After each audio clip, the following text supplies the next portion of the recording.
હાલો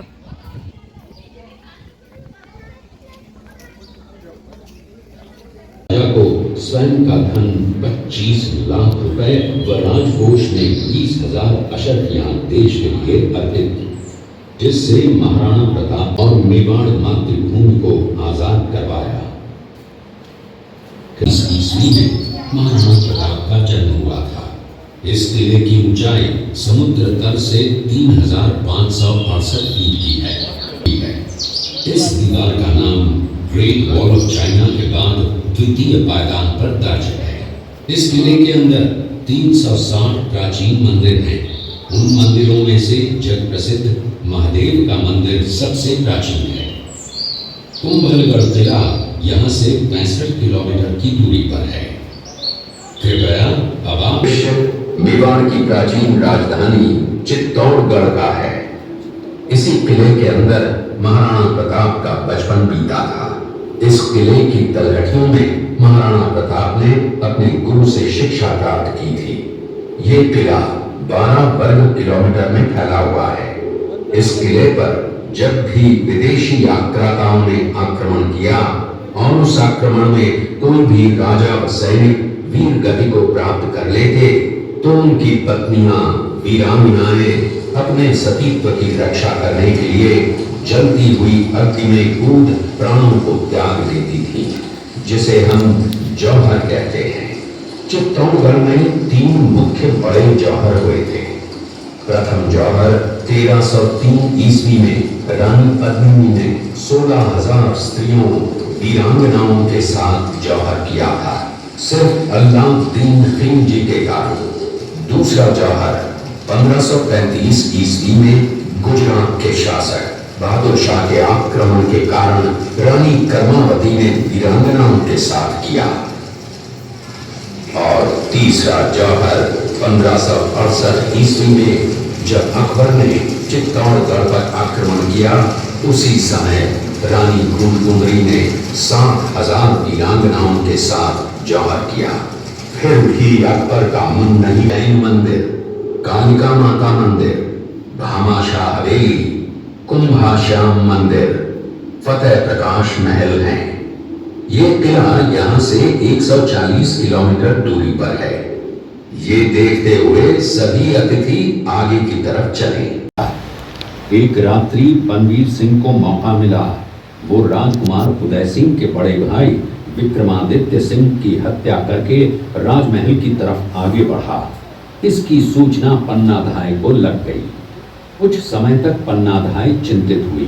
तभी पन्नाधाय ने अपने पुत्र चंदन को राजसी कपड़े पहनाकर पलंग पर सुला दिया और उदय सिंह को एक टोकरी के अंदर छिपाकर पत्तों से ढक के महल के बाहर निकालकर गुप्त रास्ते से कुंभलगढ़ भेज दिया। बनवीर सिंह जब तलवार लेकर राजकक्ष में आया तो उसने पन्नाधाय से कड़क आवाज में उदय सिंह के लिए पूछा, तो पन्नाधाय ने चंदन की तरफ इशारा किया। बनवीर ने चंदन को उदय सिंह समझकर चंदन की हत्या कर दी और ये समझने लगा कि मैंने राजकुंवर उदय सिंह को मार दिया। वही राजकुंवर बड़े होकर राजा बने और अपने नाम का उदयपुर नगर बसाया, जो यहाँ से 40 किलोमीटर दूर है। और उन्हीं के पुत्र महाराणा प्रताप हुए, जिन्होंने हल्दी घाटी का युद्ध लड़ा और आज हम लोग उनका इतिहास यहाँ पर देख रहे हैं। ये देखते हुए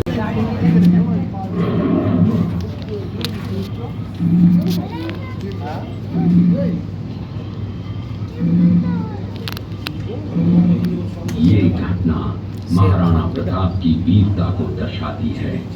एक समय नरभक्षी बाघ का आतंक छाया हुआ था। महाराणा प्रताप ने उस बाघ का शिकार कर उस बाघ को मार डाला। ये घटना महाराणा प्रताप की वीरता की प्रतीक है। कृपया अब आप सब पीछे की तरफ देखें। न किसी धातु के पात्र में भोजन करूंगा, न किसी लकड़ी के बिछौने पर सोऊंगा। ये दृश्य महाराणा प्रताप और सुविख्यात स्वामी भक्त घोड़े चेतक के अंतिम मिलन का है। हल्दी घाटी युद्ध के बाद चेतक घोड़े ने 22 फीट के एक बरसाती नाले को पार किया। ये उसी समय का दृश्य है। पास में खड़े महाराणा प्रताप के छोटे भाई शक्ति सिंह हैं, जो पहले मुगल सेना में थे। बाद में वो महाराणा प्रताप की तरफ आए, माफी मांगी और अपना घोड़ा महाराणा प्रताप को दिया। ये देखते हुए सभी अतिथि आगे की चलिए चलिए चलिए चलिए।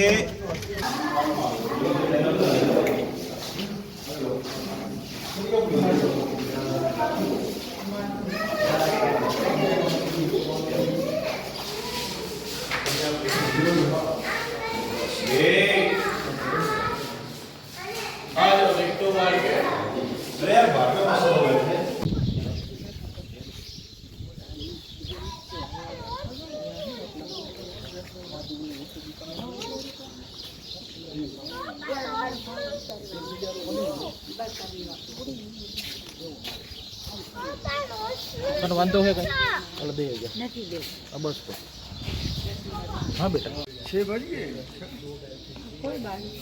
अब 2 किलोमीटर आगे और ले लेंगे और आराम सब देख लेंगे। वापस आना नहीं वापस आना जरा देख लेते हैं। असली तो लड़ाई हुई पहाड़ पे बना तो बच्चों को जानकारी देने के लिए फिल्म बना